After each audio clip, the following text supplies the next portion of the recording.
हरे कृष्णा। तो तो प्रश्न ये है कि जब कोई हमें चाहे मेंटली और वर्बली हमें जब कोई हमें तकलीफ पहुंचाता है और उससे हम बहुत पीड़ा होती है, तो इसे कैसे बचेंगे? इसके हमारा बचाव क्या है? क्या प्रोटेक्शन लेकर के हम चले ताकि आगे हम सुरक्षित रहेंगे और इससे हम विचलित नहीं होंगे। हमारे प्रगति रोक नहीं सकता है, हमारे जीवन जो है इसमें व्यथित नहीं होगा, परेशान नहीं होंगे। तो जब भौतिक संसार में हमें फिजिकल कष्ट पहुंचते हैं, कोई शारीरिक तौर पर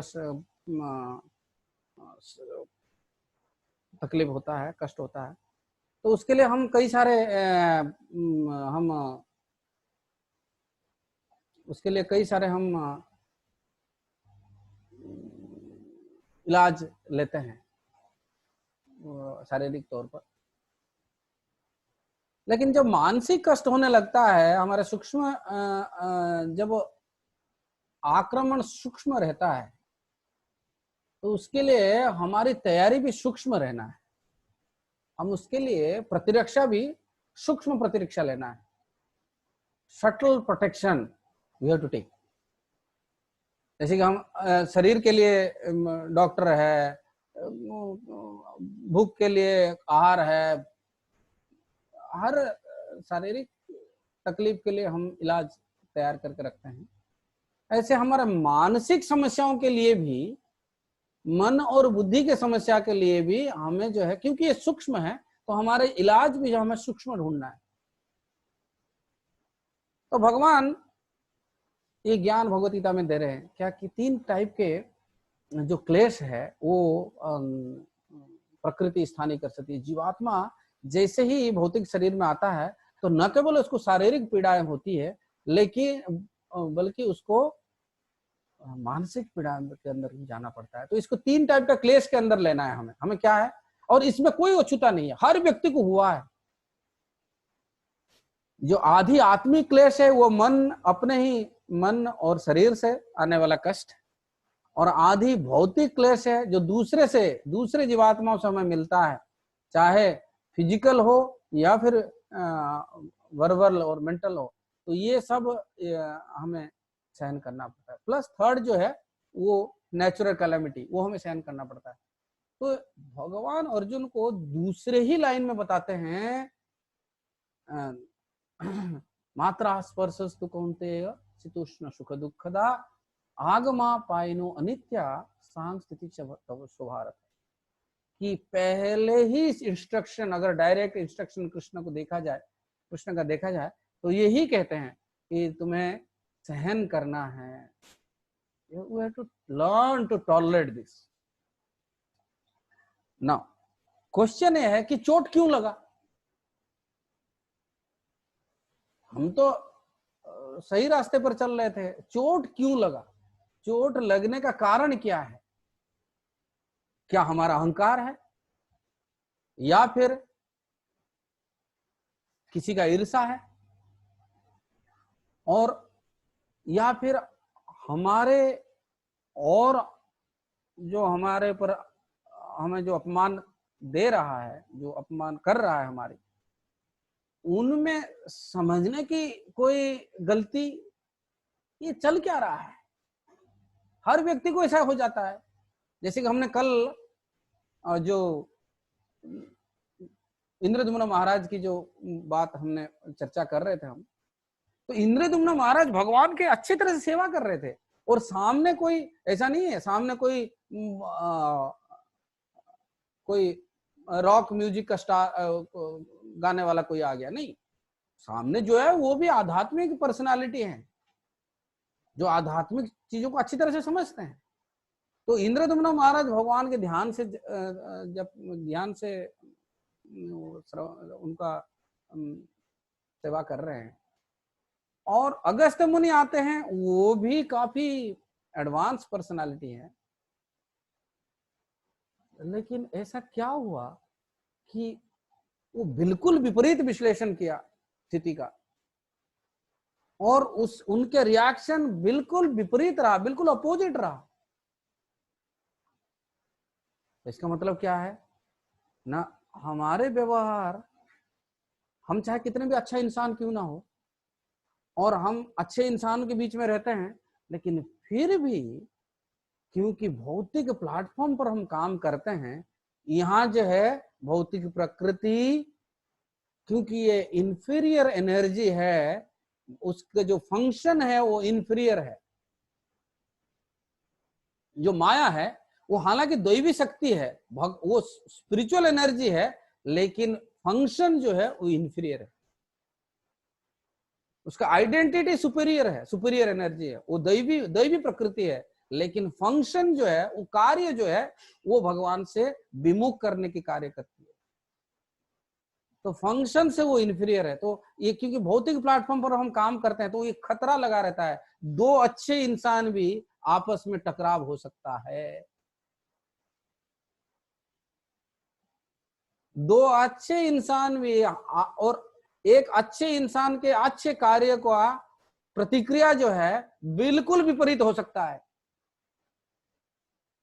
इसीलिए ये जगह को बोला जाता है पदम पदम जद विपदम नतेषाम। यहाँ जो है हर कदम पर खतरा है, क्योंकि कोई जरूरी नहीं है कि अच्छे लोगों के बारे में लोग अच्छे ही सोचेंगे।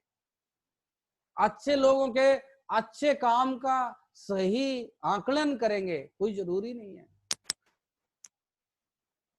किसी के हमारे कार्य पर कोई भी व्यक्ति का प्रतिक्रिया के ऊपर कोई नियंत्रण नहीं है, कोई स्टैंडर्ड सेट नहीं किया गया है कि इस काम का प्रतिक्रिया ऐसा ही होना चाहिए, नहीं है।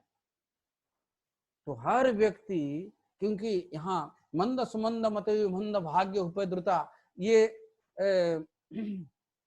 काले वश में ये जो कलियुग में लोग मंद बुद्धि हैं, मंद भाग्य हैं, और ऑलवेज डिस्टर्ब्ड रहते हैं, एक डिस्टर्ब्ड लाइफ जी रहे हैं, कृष्ण से अलग, बिल्कुल विमुख, और भौतिकतावाद में जीवन जी रहे हैं। तो वो क्या करते हैं, ऐसे डिस्टर्ब्ड जीवन के अंदर किसी अच्छे इंसान के अच्छे कार्य का भी ये गलत आकलन करते हैं, उसको गलत समझ बैठते हैं। और यही कारण है कि अच्छे लोगों को भी कभी कभी पब्लिक ह्यूमिलिएशन का सामना करना पड़ता है। उसके अच्छे काम का सराहना करने के बजाय उसको लोग गलत करके साबित बोलते हैं, गलत करके उसको समझते हैं। तो हम चोट क्यों खा रहे हैं, उसका एक कारण मैंने बताया, क्योंकि हम भौतिक स्तर पर कार्य कर रहे हैं। तो अच्छे इंसान, एक दो अच्छे इंसान के अंदर भी मतभेद हो सकता है। और दूसरा कारण क्या है ना, हम एक अहंकार का स्वभाव लेके चलते हैं, हम हमेशा अच्छा सुनने की आदत बनी होती है। तो भगवान ऐसे अहंकारी जीवन में थोड़ा बाधा डालते हैं। इंद्र अपने जगह पर पूरे पूरे स्वर्ग राज्य के राजा है, और इधर थोड़ा वो थोड़े गांव के लोग थोड़ा केले और मिठाई लेकर के थोड़ा यज्ञ करने बैठ गए, और वो यज्ञ रुक गया, तो क्या बहुत बड़ी बात हो गई। इंद्र के सुख सुविधा के सामने ब्रजवासी का ये जो इंद्र पूजा है वो क्या मायना रखता है। लेकिन फिर भी क्योंकि वो अहंकार के प्रतीक है इंद्र, तो ये छोटी सी बात भी उसके लिए बहुत बड़ा करके लगा। ये समझ में आया क्या? क्योंकि ये अपने पोजीशन पर, अपने क्षमता पर बहुत उसको आसक्त था। तो छोटा सा भी कुछ उसके जो नेग्लिजेंस, कोई उनको थोड़ा अवहेला किया, थोड़ा ऐसे उनको ब्रजवासी लोग ने पूजा नहीं चढ़ाया, तो उसको इतना क्रोध आया, बोला इन सबको मार डालूंगा। अरे तुम्हें लड़ाई करना है तो जाओ ना, इतने सारे दानव हैं, सब लड़ाई करो ना। तुम इंद्र हो, स्वर्ग के राजा हो, तुम आकर के ये छोटे छोटे गांव वालों के ऊपर ऐसे तुम उनको खत्म करने पर तुले हो, क्यों? अहंकार की वजह से। तो जब कोई हमारे जीवन में ऐसे असम्मान कोई कर देता है, अपमान कोई कर देता है, तो अगर हम अहंकार के रास्ते पर चलते हैं तो हमें काफी चोट पहुंचने का संभावना रहता है। तो अहंकार के रास्ते पर छोटे छोटे चीज में भी चोट बड़ा गहरा लगता है। जैसे कि वो एयरक्राफ्ट जब स्पीड से चलता है ना, और एक छोटा सा पेबल, अगर छोटा सा एक पत्थर भी, एक कंकड़ भी डाल देंगे ना, तो एकदम चीर देता है उसको। कारण क्या है ना, बड़े स्पीड से चलता है। तो जो अहंकारी व्यक्ति का अहंकार इतना बड़ा होता है, वो छोटा सा भी असम्मान होता है ना, तो वो पागल हो जाता है, एकदम बौखला जाता है। जो अपना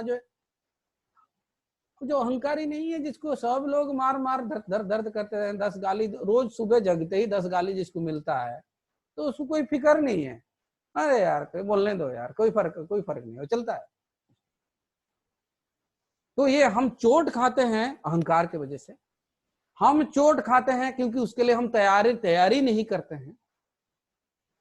क्यों तैयारी करना है? क्योंकि हमें मालूम है कि भौतिक संसार है, यहाँ जो त्रिताप ज्वाला आता है, ये आधि भौतिक, आधि दैविक, आधि आत्मिक। बिना कारण के लोग हमें गलत समझने लगते हैं। सब कुछ सही सोचने पर भी कोई हमारे लिए जो है कटाक्ष कर सकता है, ऐसा संभव है। तो इसकी जो तैयारी हमें जो है शुरू से करना है कि भाई यहाँ जो है कभी भी अपने ऊपर जो है कोई भी गलत बोल सकता है। जब कृष्ण के ऊपर लोग लांछन उठा सकते हैं, हम और आप कौन होते हैं? भगवान स्वयं।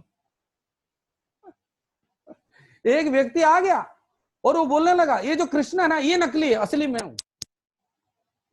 हाँ, अब जो है मैं जल्दी से आने वाला हूं और कृष्ण का वध करने वाला हूं, ऐसे करके बोलने लग गया। कृष्ण जब थे स्वयं, उनके ऊपर इतना ईर्षा।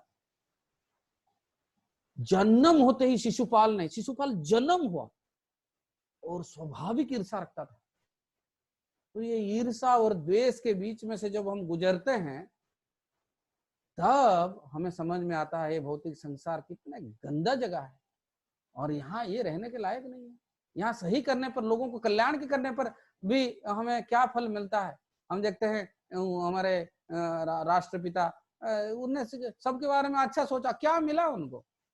पूरा जीवन अहिंसा की बात करते रहे और हिंसा से जीवन जान गया। क्या मिला उनको? कितना हताशा के साथ उन्होंने शरीर छोड़ा। तो हमें दुख दोषानुदर्शनम, जन्म मृत्यु जरा व्याधि दुख दोषानुदर्शनम, this is the part of knowledge. ये ज्ञान का एक उपादान है कि हम ये दोष को देखें कि ये जगह में अकारण समस्या है, अकारण कटाक्ष है। कोई बिना कारण का कुछ बोल सकता है और हमें उसके लिए तैयार करना है। और तैयारी क्या है? तृणादपि सुनिचेन तरुरिव सहिष्णुना अमानि न मान देना कीर्तनीय सदा हरि। और इसकी तैयारी जो व्यक्ति करता है, उसके ऊपर कोई कितना भी समस्या आएगा उसमें विचलित नहीं होगा। मारो भी राखो भी जो इच्छा तुम्हार, कृष्ण की इच्छा से वो जीवन जीता है। अगर वो दुख आता है, सुख आता है, तो वो कृष्ण के ऊपर निर्भर होकर के उसको सहन कर लेता है। और क्योंकि उसका मन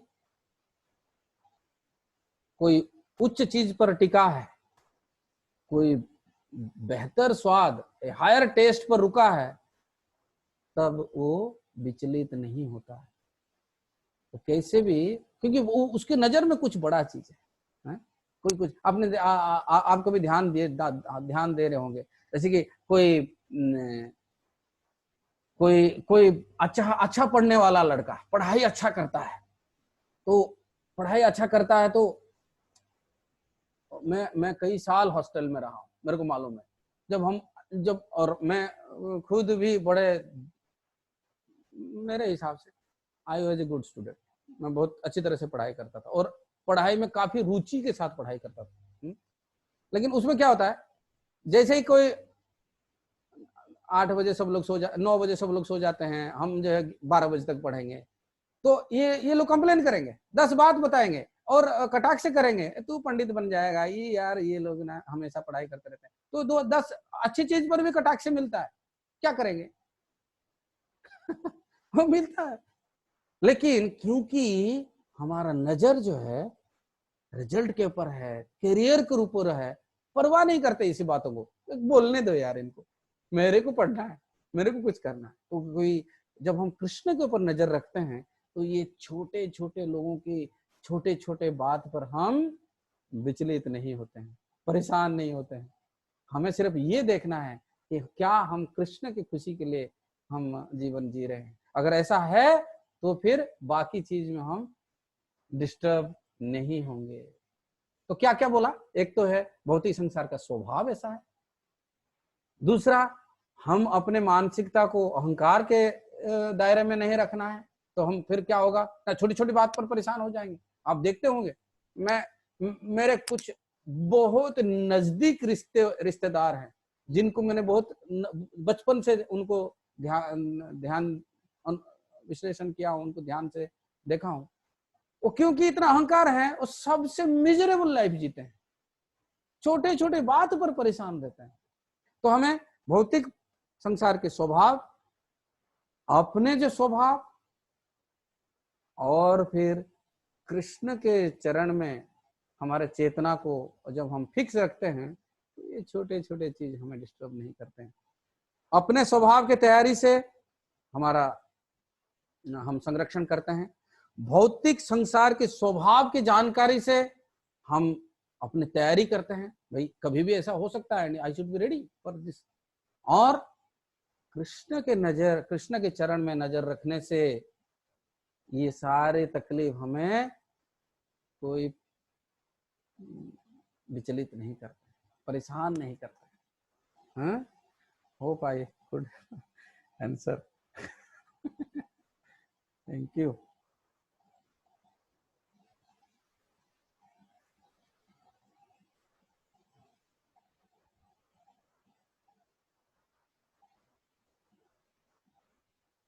दिस इज बबीता माता जी क्वेश्चन। जब रक्षक को ही नेगेटिवली ध्यान करके भी,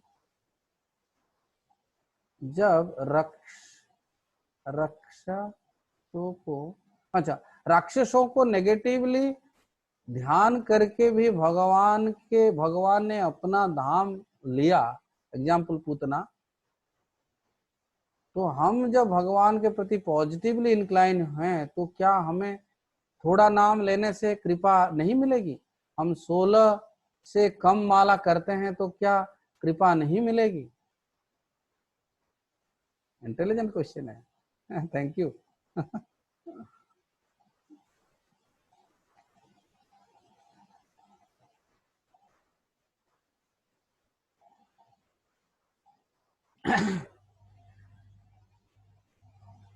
हमारी भक्ति जो है, जो Krishna consciousness is a qualitative existence, गुण के आधार पर हम रहते हैं कृष्ण के साथ, क्योंकि भगवान जो है गुणार्णव है, ये गुण के सागर हैं, तो गुण के आधार पर हम कृष्ण के साथ रहते हैं। It is a qualitative existence, ये क्वांटिटेटिव नहीं है। हम कितना सेवा करते हैं वो इंपॉर्टेंट नहीं है, हम कैसे सेवा करते हैं वो इंपॉर्टेंट है। How is important then how much,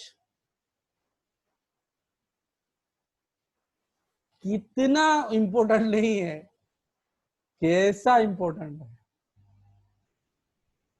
तो ये 16 हो या एक माला हो, इंपॉर्टेंट वो नहीं है, इंपॉर्टेंट है कि क्या हम कृष्ण को खुश कर रहे हैं, और कृष्ण को खुश करने के लिए कृष्ण के जो प्रतिनिधि को खुश करने की आवश्यकता है। इसीलिए 16 का नंबर आता है, क्योंकि कृष्ण के प्रतिनिधि ने उसको तय किया है। ये 16 का जो आंकड़ा है, ये प्रभुपाद ने, एक्चुअली 64 माला का नियम हुआ करता था, उसको उन्होंने कम करके हमारी स्थिति के हिसाब से उसको कम करके 16 माला कर दिया है। तो ये प्रभुपाद के दिए गए हुए ये व्यवस्था को हम स्वीकार करते हैं। ये 16 से गुरु परंपरा को हम खुश करते हैं तो कृष्ण खुश होते हैं। लेकिन 16 का नंबर जो है अपने आप में भगवान के सामने कोई मायना नहीं रखता है, ये क्योंकि प्रभुपाद ने 16 का नंबर डाल दिया तो वो मायना रखता है। अपने आप में कृष्ण के सामने 16 या 32 हो, 64 हो, 2 या 4 हो, वो कृष्ण उस पर नजर नहीं रखते। लेकिन प्रभुपाद के वाणी का फॉलो हम करते हैं तो एक एडेड मर्सी हमें मिलता है कि ना केवल कृष्ण का नाम का जप कर रहा है बल्कि प्रभुपाद को खुश कर रहा है ये व्यक्ति। तो यही इसीलिए 16 माला करना आवश्यक है। रही बात जो इससे कम करने वाला व्यक्ति, वो क्यों कम करेगा? अगर अच्छा लगता है तो व्यक्ति बढ़ाएगा। जैसे मान लीजिए आपको पैसा कमाना अच्छा लगता है, मतलब आपको नहीं, मान लीजिए मुझे ही, हमें अच्छा लगता है कि पैसा चाहे कितना कमाए, तो जाकर के हम सोचते हैं कि ये नौकरी जो मैं कर रहा हूं ये मेरे को 30,000 रुपया तो दे ही देगा। लेकिन जब तनख्वाह फाइनली आता है वो देखता है कि ये तो 45,000 दे रहा है, तो उसको बोलते हैं नहीं नहीं नहीं, इससे कम नहीं चलेगा क्या? 45 क्यों दे रहे हैं, 30 ही बहुत है। ऐसा करते हैं क्या? क्यों नहीं करते हैं? क्यों? हमें अच्छा लगता है, हमें पैसे अच्छा लगते हैं, इसीलिए हम उसको, वो जो बढ़ने लगता है तो हमें कोई शिकायत नहीं होती है। तो जब तक हमारा ये शिकायत रहता है इससे कम में कृष्ण खुश नहीं होंगे क्या? 16 ही चाहिए क्या? इसका मतलब हमें अभी तक वो चीज अच्छा नहीं लगा है। ये सबूत है, आपके प्रश्न ही ये सबूत, ये प्रमाणित करता है कि अभी तक हमें भगवान के नाम जप करने में स्वाद नहीं आया है। जैसे कि लाइन में सब लोग बैठते हैं, प्रसाद लेते हैं और गरम गरम हलवा सब लोग दे रहे हैं, तो वो देने वाला जो है बहुत दिलेर है, बहुत ज्यादा करके दे रहे हैं, और आपको एकदम पूरा चम्मच उठा करके दे रहे हैं गरम गरम, और आप बोल रहे हैं ये पूरा ही देना जरूरी है क्या? थोड़ा कम देने से नहीं चलेगा? ये प्रश्न आज तक कोई पूछता ही नहीं। क्यों? सबको अच्छा लगता है। लेकिन जब तक हम ये प्रश्न पूछते रहेंगे इससे कम में चलेगा क्या, 16 से कम में नहीं चलेगा। भगवान तो थोड़े से ही, आपने अभी बताया, भगवान से थोड़े से काम में हो जाएगा। जब हम थोड़े से नींद से जीने लगते हैं, जब थोड़े से खाने से हम संतुष्ट रहते हैं, थोड़े से इनकम से हम खुश रहने लगते हैं, तब तो थोड़े ही भजन से ही भगवान को भी प्राप्त कर सकते हैं। जब हम हर चीज में ज्यादा चाहिए तो भक्ति में कम क्यों है? जब व्यक्ति को सोना ही अच्छा नहीं लगता है, खाना ही अच्छा नहीं लगता है, वो सिर्फ भगवान की सेवा में अपने आप को लगा दिया है, तब तो भगवान भी नहीं देखते वो कितना जप कर रहा है, क्योंकि वो उसके लिए सब खाना सोना सब छोड़ दिया है उसने। लेकिन जब हम हर चीज में हिसाब रखते हैं, 8 घंटा सोना, 2 घंटा बैठ के खाना और 3 घंटा घूमना, ये सब में हिसाब रखते हैं, फिर माला करते वक्त हम कहते हैं अरे 4 ही हुए हैं, 16 तक कब पहुंचेंगे, पता नहीं कितने साल लग जाएंगे। नहीं, ऐसा नहीं है, हमारा हृदय में चेंज आना चाहिए। जो भगवान ये जरूर बोलते हैं जो स्वल्पम अपि धर्म से, भगवान का स्वभाव है थोड़े से सेवा का ज्यादा वो प्रतिदान देते हैं, ज्यादा वो इनाम दे देते हैं। लेकिन हम ऐसे करुणामय व्यक्ति के साथ हम इतना कंजूसी करना उचित है क्या? जब मालिक इतना उदार है तो सेवक को इतना सोच के काम करना है क्या? घड़ी देख करके काम करना चाहिए। मालिक जो पूरा का पूरा स्टेट अपने नाम, आपके नाम पर लिखने के लिए तैयार है, तो सेवक का ये उचित है कि वो भी अपने पूरा जीवन उसको समर्पित कर दें। कि जब आप ऐसे खुला छोड़ेंगे तो मैं भी पूरा जीवन आपको अर्पण करता हूँ, तभी जाकर के मैचिंग होगा ना। भगवान करुणामय है इसलिए हम कंजूस होते जाएंगे, भगवान को धोखा नहीं दे सकते। भगवान बोलते हैं अच्छा मेरे करुणा होने का ये गलत फायदा ले रहा है, तो भगवान तुरंत स्विच ऑफ भी कर सकते हैं अपने करुणा की। जिस तरीके से दोनों हाथ लगा करके कृष्ण आपकी तरफ दौड़ के आ रहे हैं, आप अगर झिझकेंगे, पीछे हटेंगे, ये हटेंगे, तो भगवान का हाथ दूसरे की तरफ भी हो जाएगा। तो जैसे हम कृष्ण के हाथ को सामने देखते हैं, तो हमारे हाथ भी एकदम सामने आ जाना है, हम भी दौड़ के आना है। हमारे आचार्यगण कहते हैं, जब हम एक स्टेप लेते हैं, कृष्ण 10 स्टेप लेते हैं, तो इसका मतलब हम 2-4 स्टेप के बाद रुक जाएंगे ना, कि इसका मतलब पहले तो कृष्ण 40 स्टेप ले ले, कि मैंने तो 4 ले लिया है, हिसाब से काम करना है। अरे जब हमें पता चल गया है कि हम एक स्टेप लेने से कृष्ण दौड़ के आते हैं, तो हमें तो और दौड़ के जाना है, कि मालिक इतना उदार है, भगवान इतना करुणामय है। हम वहां हिसाब लगा रहे हैं, हिसाब नहीं लगाना है। फिर तो तनख्वाह गिनना ही नहीं है।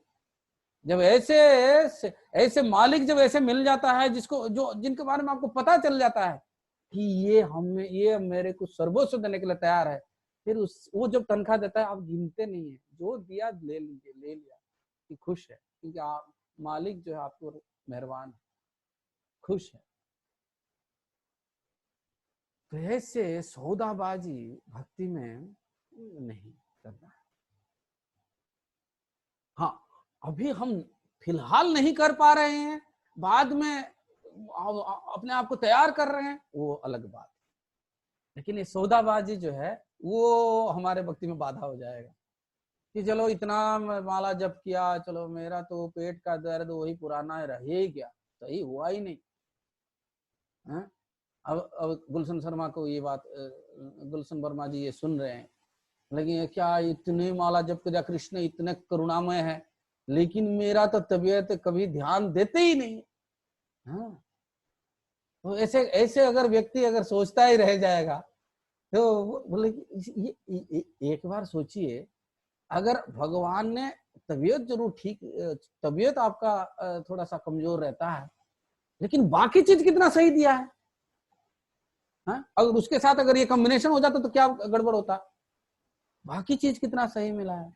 ऐसे करके सोचना, भगवान कृपालु हैं, तो इसका मतलब नहीं है उनके कृपा की जो कृपा को हम अच्छी तरह से इस्तेमाल कर लेंगे। अच्छा भगवान आप बोलते हो सब कृपालु है ना, चलो ये भी ठीक करो, ये भी ठीक करो, ये भी ठीक करो, सब सही करो पहले। अरे ऐसा क्या बात, भगवान के साथ तो ये भक्त बोलता है कि मेरे चाहे कितना भी कष्ट है भगवान, लेकिन आप मेरे साथ हो तो मेरा कुछ भी कोई भी तकलीफ नहीं है। कुंती महारानी बोलती है कि बार बार ये तकलीफ आता रहे, कोई बात नहीं जब तक आप मेरे साथ है। क्या पराकाष्ठा, ये बात कहने में ही कलेजा जो है कांपने लगता है। हाँ? भगवान चाहे कुछ भी हो जाए, आपको मैं छोड़ूंगा नहीं, और आपके कृपा से ही मैं आगे बढ़ूंगा, तो ये नहीं है। हाँ, ये जरूर है कि जो शुरुआत था आपके क्वेश्चन की, कहाँ सुन रहे हैं ना माता जी, कहाँ? तो जो शुरुआत था, जैसे कि हम देखते हैं असुरों को भगवान ने कृपा किया, लेकिन कृपा कोई एक पैकेट के अंदर नहीं आता है, कोई एक वस्तु नहीं है। कृपा भी हमारे क्वालिटी ऑफ सर्विस के ऊपर डिपेंड करता है। हम जिस क्वालिटी के सेवा दे रहे हैं, उसी क्वालिटी का कृपा मिलता है। तो अगर ये असुर लोगों ने भगवान के बारे में सोचा जरूर, लेकिन अनुकूल नहीं सोचा, प्रतिकूल सोचा है, तो अनुकूल सोचने पर हमें क्या, उससे कितना बड़ा कुछ उपलब्धि मिलना है। ऐसा हम प्रतिकूल असुर के जैसा असुर लोगों के साथ प्रतिकूल नहीं सोचना है, हमें अनुकूल सोचना है। और भगवान भले ही बोलते हैं कि थोड़े ही भक्ति से तुम्हें तुम्हारा उद्धार हो जाएगा, हमारी उद्धार थोड़े भक्ति से हो सकता है, लेकिन कृष्ण को प्राप्त करने के लिए तो सर्वधर्मान परित्यज्य, बहुत प्रयास पर कृष्ण मिलते हैं। इसने आसानी से कृष्ण अगर मिलते हैं तो भक्ति को सुदुर्लभ नहीं कहा जाता। सुदुर्लभ भक्ति इसीलिए है ना, कोई बिरला व्यक्ति को मिलता है। कृष्ण प्रेम जो है बहुत विरल है, लेकिन प्रभुपाद जी की कृपा से, गुरु महाराज की कृपा से ये विरल भक्ति हमारे दरवाजे पर दस्तक दे रहा है। और वो उसका जो है कीमत भी बड़े कम हो गया है। उसके लिए कीमत भी बहुत सिंपल है, 4 नियम का पालन, 16 माला का जप, भक्तों का संग, थोड़ा सा प्रचार और अपने क्षमता के हिसाब से भगवान की सेवा। तो ये कीमत भी सरल हो गया है, ये दस्तक दे रहा है। हमें इसे स्वीकार करना चाहिए, ना कि भगवान की करुणा और ये असुरों का उद्धार हो गया तो हम जो है फिर टीवी वगैरह देखते ही रहे। कोई क्या पता, हम देखो ये असुरों से तो हम बेटर है, हम तो बैठ के घर बैठ के टीवी ही देखते हैं ना, क्या प्रॉब्लम है बताओ। अब जब असुरों का उद्धार भगवान ने कर दिया तो क्या ये टीवी से इतना परेशान होंगे क्या? नहीं होंगे ना। तो हमने अपना लॉजिक लगा रहे हैं। तो भगवान बोलेंगे वो असुर चाहे मेरे से शत्रुता करते थे लेकिन 24 घंटा मेरे बारे में सोचते थे। तुम मेरे से शत्रुता तो नहीं किया लेकिन 1 मिनट भी नहीं सोचा मेरे बारे में, क्योंकि टीवी ने तुम्हें हमेशा व्यस्त रखा। हम तो असुरों से भी ज्यादा बेकार हैं। असुर तो रात में सो ही नहीं पाया, वो खाना ही ठीक से नहीं खाया, कृष्ण के बारे में, कृष्ण को कैसे खत्म करूंगा यही सोचता रहा। नारद मुनि कहते हैं जो असुरों का जो ध्यान के जो तीव्रता है वो भक्तों में भी वो तीव्रता देखने को नहीं मिलता है। लेकिन हम सोचते हैं कि हम तो इतना भगवान से बैरी नहीं रखते हैं, इतना शत्रुता नहीं करते हैं, हम तो सरल आदमी हैं, थोड़ा थक जाते हैं तो थोड़ा टीवी देख लेते हैं। लेकिन वो टीवी ने हमारा चेतना को ऐसे दूषित करता है कि हम हमारे अंदर कृष्ण को याद करने की क्षमता को ले लेता है, वो विचार को ले लेता है, वो शक्ति नहीं रहता है, तो क्या फायदा फिर। और शुरू से भी हम गए गुजरे हो जाते हैं। तो अपने हम इतने इस चीज को सस्ते नहीं लेना है, ठीक है क्या माता जी? मेरी बात आपको कड़क तो नहीं लग रहा है बबीता माता जी? मैं आपको पहली बार आपसे बातचीत हो रहे हैं, हो सकता है थोड़ा कड़क लगे, लेकिन मेरे को भगवान ने ऐसे ही बनाया।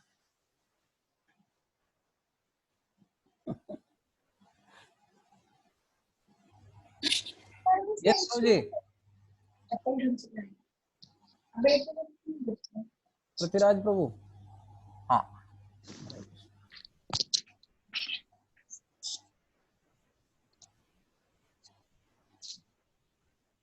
yeah, Jagabandhu Prabhu, wonderful question. I cannot concentrate properly while chanting even for 1 minute. Is it possible to go to the stages of Nishtha, Ruchi, Bhav और प्रेम? जगबंधु प्रभु जी का क्वेश्चन है, क्योंकि समय कम है, मैं क्वेश्चन पहले पढ़ रहा हूँ क्योंकि क्वेश्चन भी बहुत अच्छे हैं। पृथ्वीराज प्रभु पूछ रहे हैं, thank you so much for answering first question. I am only eating prasadam, but my worry is that when I will be go to business trip to other city and stay hotel, how to manage? Krishna will take care. Krishna will take care. मैं जब मैं air force में था, 90% of my intelligence was used. How I can manage prasadam? मेरा 90% बुद्धि में इसी में लगाता था कि कैसे मैं प्रसाद ले लूंगा। मैं बाहर का नहीं खाऊंगा, क्योंकि कोई भी साधन नहीं होता है एयरफोर्स में। सब्जी भी नहीं मिलते हैं, फ्रूट्स भी नहीं मिलते हैं, क्योंकि दूर दूर रहते हैं, एक ही दुकान है और बाकी शहर से, मार्केट से दूर ही हुआ करता है। लेकिन if you remain sincere, Krishna will arrange even oasis in the desert. अगर हम सिंसियर रहेंगे तो भगवान रेगिस्तान में जो है झरना निकाल देंगे, पानी निकाल देंगे हमारे लिए। तो हमें सिंसियर रहना है एंड कृष्ण को जो है हमें प्रार्थना करना है कि I really want to serve you, I am yours, please help me. ऐसे करके हमें प्रार्थना करना है। Thank you Jagabandhu Prabhu. I have only 3 minutes left, so I'll try to answer your question. Jagabandhu Prabhu, you are such a wonderful devotee, and because you are a wonderful devotee, you are able to ask wonderful question like this. Jagbandhu Prabhu का question इतना सुंदर है क्योंकि वो इतना सुंदर भक्त हैं। वो बोलते हैं मैं 1 मिनट जो है मेरा मन जप में नहीं लगता है और ये कैसे मैं निष्ठा, रुचि, भाव और प्रेम को प्राप्त करता हूँ, कर पाऊंगा। ध्यान से सुनेंगे क्या ये बात को सब लोग? अगर ध्यान से सुनेंगे तो कोई बात बोलूंगा मैं। एक किताब गिरिराज महाराज ने लिखा है, आवर फाइनल एग्जाम। उसमें वो फाइनल एग्जाम में वो भक्तों के जीवन को बड़े नजदीक से देखने वाले लोगों के एक्सपीरियंस वो लिखा गया है। मतलब जैसे एक भक्त है, वो कैसे संकीर्तन कर रहे हैं, कैसे प्रचार कर रहे हैं, कैसे संघर्ष कर रहे हैं, प्रसाद के लिए संघर्ष करते हैं, भक्त संघ के लिए संघर्ष करते हैं, परिवार के साथ संघर्ष किसी का है, अपने स्वभाव से किसी को संघर्ष है, अपने कमजोरी, अपने अनर्थ से संघर्ष है। ऐसे करते करते पूरा जीवन व्यक्ति काटता है। लेकिन ये जो किताब में कई भक्तों के पर्सनल लाइफ के बारे में महाराज लिखते हैं, गिरिराज महाराज, तो कई भक्तों के जीवन में ये एक सिमिलैरिटी देखने को मिलता है।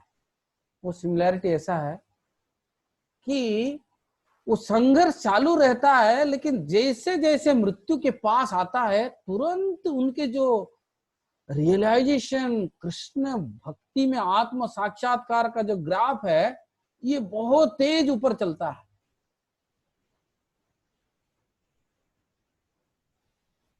तो ये जो हम अगर ऐसे पूरे जीवन हम भक्ति में देंगे, संघर्ष करते रहेंगे, तो जब समय आएगा तो ये निष्ठा, रुचि, प्रेम, भाव और प्रेम ये मिनटों में मिलता है। ये चीज मिनटों में मिलता है। एक एक मिनट में एक एक स्टेज कोई क्रॉस कर सकता है। ये अनर्थ निवृत्ति सबसे ज्यादा समय लेता है। उसके बाद ये निष्ठा, आसक्ति, भाव और रुचि, ये जो है घंटों, महीनों, घंटों, दिनों में ये जो है ये फेज आदमी क्रॉस करके कृष्ण प्रेम को प्राप्त करता है। शरीर छोड़ते वक्त कृष्ण उसको तैयार कर ही लेते हैं। तो चिंता मत करिए, ऐसे प्रयास करते रहिए और हम भगवान के प्रेम को जरूर प्राप्त करेंगे। अभी समय समाप्त। बहुत बहुत धन्यवाद।